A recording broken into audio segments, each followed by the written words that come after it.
Rifa, Head of Events at WiredSussex. And thank you to our sponsors, Plus Accounting, for sponsoring this series of breakfast sessions. This is the last breakfast session of 2020. So we thought the topic of taking stock, taking a breath, would be a great subject for this year.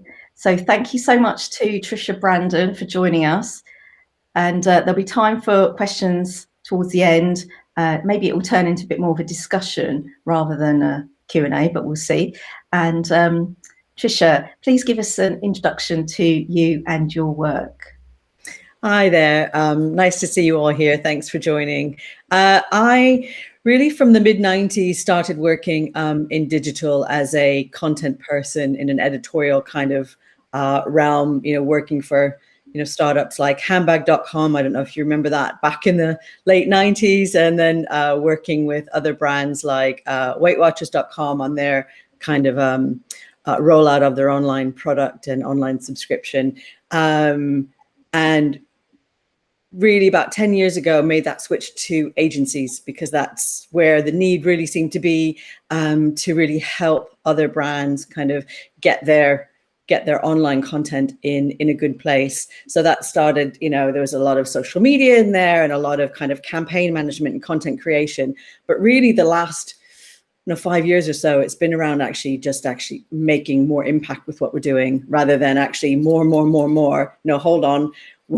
What is actually useful? What is actually needed? What does your audience need? I mean, as we've all been kind of shifting to more of a user-centric approach, I've, very much kind of followed that way as well. And I think, work with brands such as, I worked at iCrossing as a head of content and social for a good couple of years, and then have worked in London called Zone, working with clients like Red Bull and Tesco and Kimberly-Clark. So some big brands. And I feel like I'm in a new phase of like, okay, what is this all about? Where are things going now? Where are the big needs with clients? So it's kind of sparked off this topic to a degree, just to sort of think about, okay, where are our clients? Where is digital going? And how can I refocus to actually do something that's really valuable?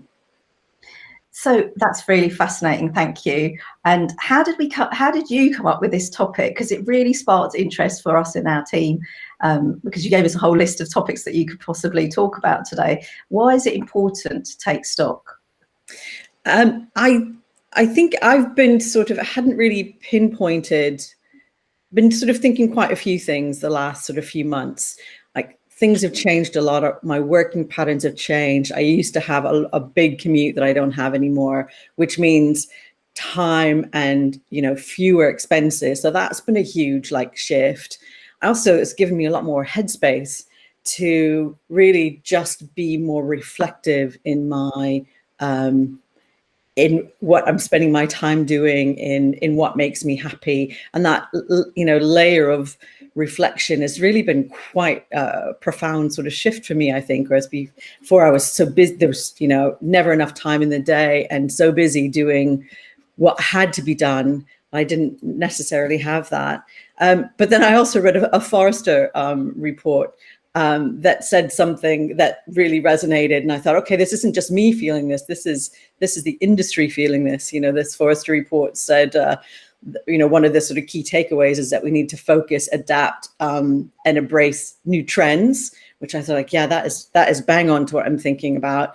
And the other one is about doing more with less. We need to actually do new things to do more with less. So both of those really resonated, and I thought, hold on, this might be a bit more of a movement than just what's sort of mulling around in my head.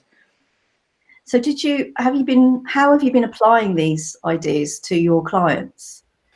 I think it started with me thinking about what is good and true, what feels good when I'm doing it for clients, and what I know brings value, versus what I can do. Because what I can do is a kind of a big expanse, but I sort of feel like there's a narrower sort of sweet spot of what really sparks interest, what really sparks sort of a sense of profound change or profound value with clients. So I feel like I have narrow casted in a way, particularly the last few months, what it is I want to be doing because it feels right and feels good and is valuable and is, you know, rather than doing everything I can do, actually know what do I want to be doing.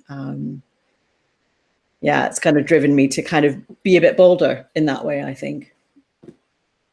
Sure. I mean, that sounds the ideal scenario, isn't it? To be able to choose to do that. So do you think that within organizations, we're just being very busy? You know, I know meeting fatigue, even before we all started doing all our meetings on Zoom, was a real thing. What do you think? I think some of the time, and, you know, speaking for myself, I think some of the time, yes, I feel like, and particularly in the kind of Zoom tyranny of doing what we're doing, that for me, there's ingrained habits of my craft and what I do that I kind of autopilot's not the right word, because that kind of diminishes it, but there's things that I hadn't really questioned why and how, because I've done them in a certain way for quite a long time. So there's the, you know, the ingrained habits and craft of the day to day that I've been reflecting on. So also, yeah, the recurring meetings and the recurring sort of noise of the day that I've sort of been pondering, actually, is that useful? Is that impactful? Is this leading anywhere? Or actually, do we just need to profoundly shake things up because we're not having those, you know, quick chats around, you know, the kitchen as we're making a cup of tea sort of thing, but Zoom doesn't quite cut it either. So actually, how do we rebalance those things? But there's also how we spend your networking time. There's so many more brilliant online ways of connecting with people and learning new skills, upskilling, hearing what other people are doing. That, you know, I think in the beginning of you know, the first 5-6 months, I was doing everything because it was just so exciting that there was a lot going on and access, you know, to conferences and things that we didn't have. But I think I've also realized that, hold on, I need to step back a little bit and actually which of these things is really useful and fulfilling versus just like, oh no, I'm on another screen for another 4 hours after being on a screen all day long. So yeah, I think definitely thinking a bit more critically about how I spend my time. So do you think we're just filling our time, like, in the workplace? And do you think, how do we work a bit smarter? I think for me, like, because I've got a bit more time, because there's a bit more reflection time, I've been really thinking hard about what to do with it. How do I fill that? And there's so much going on locally that is useful and valuable and actually really fulfilling and feels good. So I've personally been, you know, finding, you know, I used to be like work and family, and that's pretty much all I had time for in the kind of you know, hamster wheel of my day to day. And actually, there's room for a bit more now. And I'm personally have found that actually, what is that thing that, you know, is really going to give me something new, meet new people, you know, broaden that network, deepen my roots here in the city that I love. And there's lots of ways to do that. For me, I do support a food bank and do a food run for them once a week. I have worked with a charity for a long time. I've just got a bit more time to give a bit more value, and it's not, you know, a huge amount of time or anything, but actually being able to do that and not feel like I'm compromising my family or actually cut something else really feels like I've got a better balance in life. And I really, yeah, I'm loving that. And I'm going to hold that true. Like, that's not going away now. I sort of feel like, who knows what's going to happen when things open up and we return to some more normalized sort of way of working. But some things I'm not going back to. Yeah, I mean, that's the thing. Everybody's had to re-evaluate their values and where they want to spend their time personally and as organizations.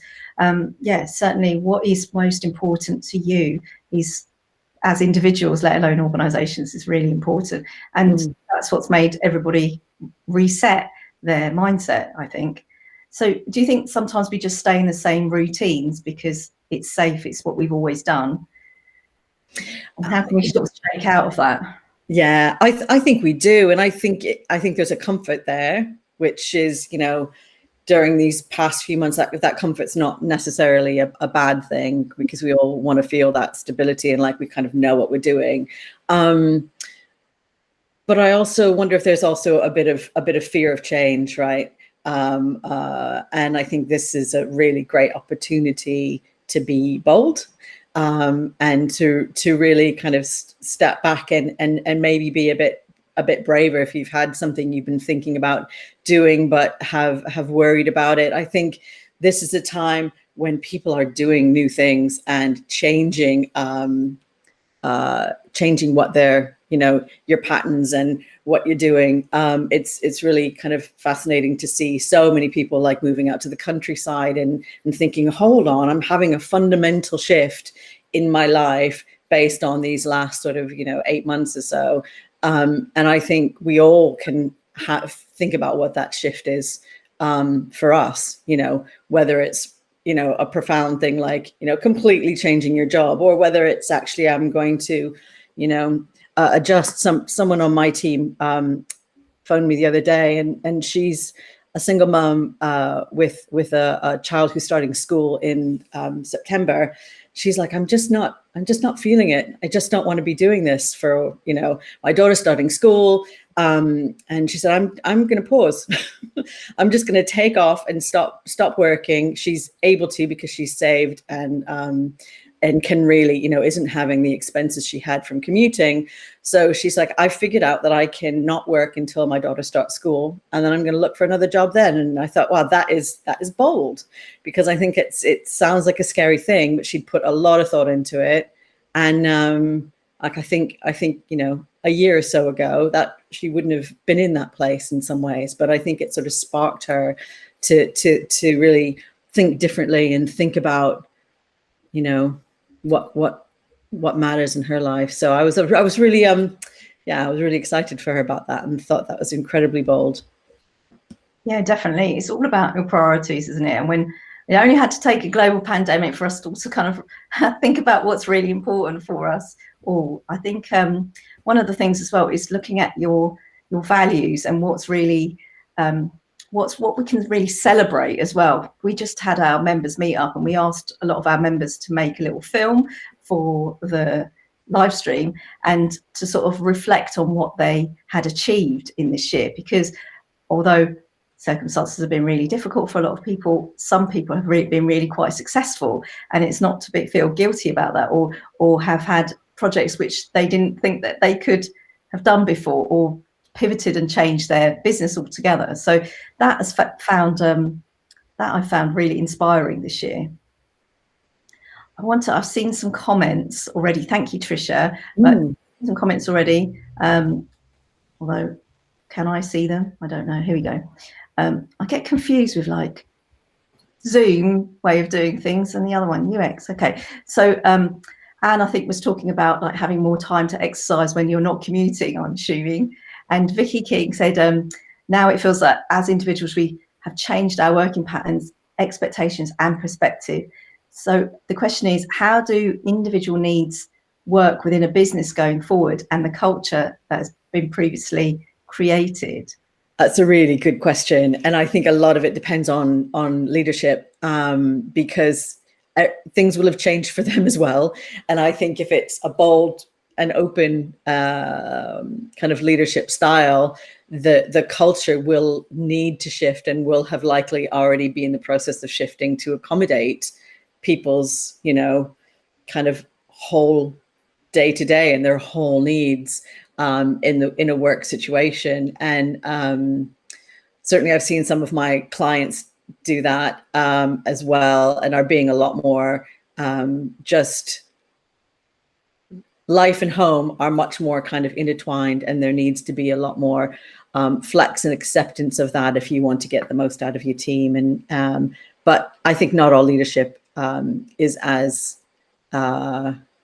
accepting, I think, of that kind of change. So, but I mean, it's amazing. So many industries have always had like a no work from home rule. We can't work from home. Security. We can't have, computer systems being accessed. They've all figured it out. So I think there's some things that we're just not going to go back to, And I think if some people have had to make a choice between like having to work in the old structures of being at your desk at 9 o'clock when you're also looking after your kids, making sure that they're doing their schoolwork at home and doing everything else. I think the pressure on women certainly this year has shown that the choice had to be made, and if they couldn't actually fit in with what the expectations of their business, who weren't being flexible, they had to make a choice about whether or not they even wanted to stay in a culture that wasn't accommodating to them.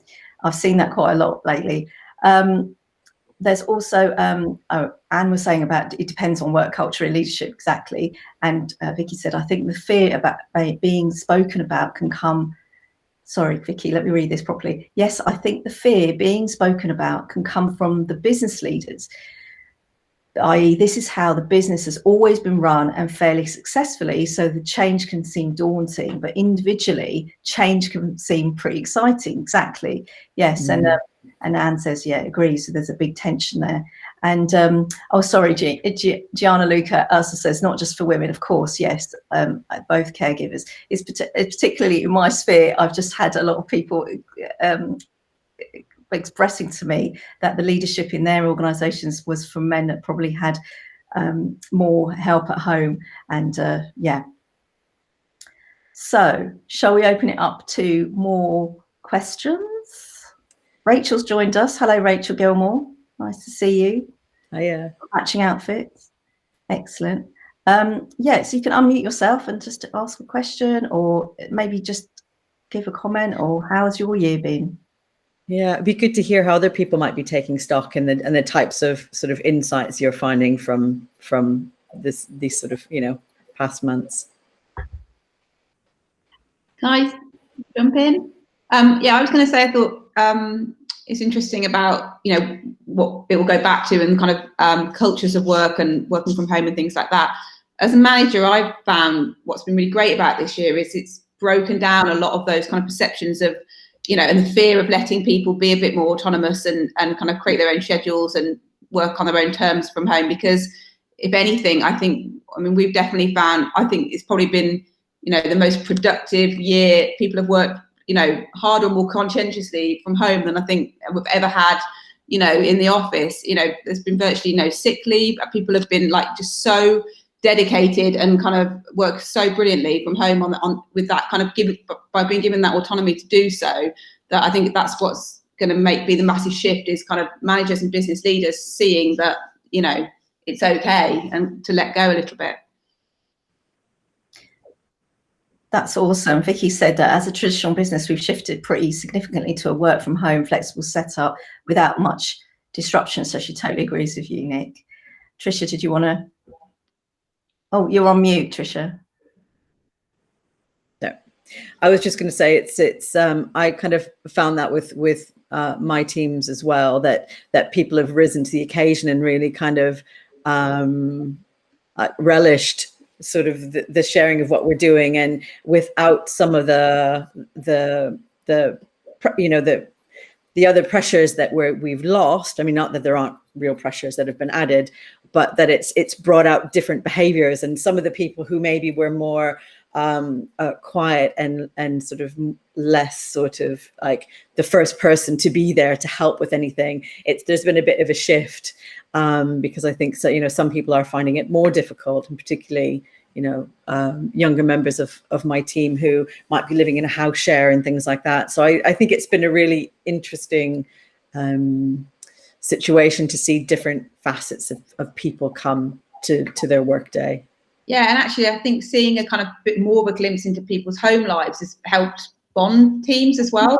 So actually seeing somebody with their toddler in the background, or the things that they're juggling at home, it kind of helps, I think, with that kind of emotional connection and understanding the people you're managing better as well, and kind of their individual kind of needs. And I've had younger people in the team that have struggled to work from home because of their mental health, because actually they'd prefer to be seeing people on a daily basis than being kind of cooped up at home. But then I've had other people that are kind of managing young families and things that that they've found it much easier to be at home. So it's been really interesting to kind of just gain a better understanding of everybody's kind of individual needs and wants and how they work best. One thing that I thought, you remember the BBC reporter based, I think, in Seoul or someone, when his children kind of came in from the background, and how funny and how viral that was, and that's happening every day in all of our working lives, isn't it? There's just been such a huge, profound shift, which I agree with you, Nick, is actually quite humanizing and really lovely, and allows you to connect in lots of different ways that you might not have. Yes, certainly people are more forgiving, I hope. Anne, did you have a question? Well, not so much a question, but maybe an observation. In the work that I do as an independent consultant, I've been actually doing a lot of workshops with organizations on what the whole pandemic experience has been like. And so getting a lot of insight from different organizations. And so some of the comments that were made, for example, about the closeness, the more human connections and deeper insight into people, I think a lot of forward-looking employers and really good managers are using this as an opportunity to understand and get to know their teams better and tailor how they offer support. But then on the other side, I think there's a lot of organizations that are just still piling on work, maybe not aware of the impact of all the Zoom meetings, not evolving and adapting their culture. Kind of, I think what Vicky was alluding to, it's like individuals have new different needs now, different kind of a daily working pattern if they're working from home, but have the employers kept up with what that means? And I think there's a broad spectrum of responses to this. I think there's still a lot of organizations that find it hard to let go and trust their employees. I think there's a lot going on. One other thing is I've heard a lot about the second pandemic being mental health crisis, and the younger employees finding it harder. So I think one of the big questions is about if and when we return to the office, and how. Or will we stay working at home? So I think that's kind of something that is getting quite a bit of discussion at the moment. Yeah, this is definitely a bigger topic than we have time for in our half an hour. Vicky said a comment, our biggest struggle has been keeping on top of our trainees as they thrive in an office environment, from listening and learning from conversations and discussions. So that's been tough. Vicky's from Plus Accounting. And Gianluca says he's still living with what Trisha described as the moment when you do everything. I'm doing a project I would never thought I would be doing, and this is incredible. But on the other hand, as a creative, I feel difficult to make. I'm starting to think of this as a sponge moment, and so it is a bit like New Year's Eve with the exciting of what is coming and the realization of what is gone. It's really key. And this is the whole point. It's like the taking stock is just to take a moment, take a breath, take a few weeks to just process everything that's happened in this year. Rachel, you had your hand up a while ago, sorry. Yeah, the conversation's kind of moved on now, but just to that point, Rifa, I just think I think as the new year, Christmas and New Year approaches, and we're stopping and thinking about the year that's gone, and people talking about, lots of people saying or assuming they want this year to be gone, but actually when stopping and thinking of all the things that we've gained from this year, from, I was with a group the other day and talking about the appreciation of nature and the countryside and of loved ones, and it just felt that people were really kind of reflecting and remembering the really, really important things that they've got going on in their lives, and that was really nice. And then And then by doing that, then thinking, well, what parts of this experience do we want to try and keep? Or, you know, this change that's been forced on us, what parts of this change, these different ways we've had to find to live, can we try and keep and take with us into the future? And so, yeah, I think we feel like it's been really negative, but there's been so many positives for so many people. And it's trying to kind of keep remembering that balance, really, and trying to keep some of that balance as we go into our new lives. Yeah, I totally agree. And I think Gianluca made a point that about it being difficult to make. So there's some things that we've been freed up to do in amazing new ways, and some things that have just been hampered down and pushed down and aren't quite working as well. And I sort of feel that sort of collaboration and the making of things has become really quite difficult. So As human beings, we don't really, we're not very good with change. So when change is enforced upon us, it can be painful, which it kind of was. But then it's just been amazing the extent to which individuals and organisations and teams have been able to change. And there's still going to be more rapid change coming, isn't there? Because I think whatever situation you found yourself in this pandemic, if you had any challenges or pinch points, it was kind of exacerbated. And we still haven't seen those things kind of being ironed out or fully dealt with yet, because there's still so much uncertainty. Yeah, exactly. I think, we're not going to know the impact of everything that's gone on, from the kids going back to school or working from home, the teenagers, and we're not going to know the impact for some time. I've not heard of the second pandemic. You've phrased like Anna just did, and you're right. I think she's right. It's the fear and anxiety, and waiting to see how that kind of shows itself more longer term. It's going to be interesting and maybe difficult to kind of experience. Who knows? And exactly, Anne's just said, we're acting like it's over. We're still in it. Most of the country is having a much worse time than Brighton, I think. Did you want to add to that, Anne? No, just I think, you know, this event, it's really lovely to meet everyone and just hear these reflections. And I really hope that these conversations are happening inside organizations, because it is a great, incredible opportunity to reflect. And to what extent are organizations making the most of this opportunity? That's one of the things that I'm interested in understanding.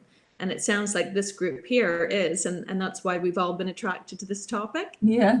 So well done to you all. I think quite interestingly as well that, you know, given that many of us kind of work in a kind of digital sphere, there's so much opportunity there. And I think the need for what we do has been amplified massively, and also is there's a new wave of technology, a new wave of platforms, a new wave of behavior needs that comes to it that is quite exciting in a way. So yeah, that's definitely, you know, talking about that sweet spot of what I'm looking at, you know, focusing on that, as Anne said, that transformation need that people have been talking about loosely for a long time. No, actually, it's imperative now. And that, I think, makes what we do here quite exciting.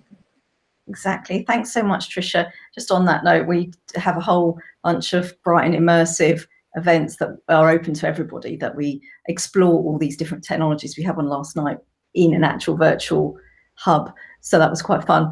And there'll be a whole bunch of those next year. So thank you so much. We've run out of time. Thank you to Plus Accounting for sponsoring. Thank you all so much for coming along, and thank you so much to Trisha for your insights and helping start this discussion. Thank you so much, everyone.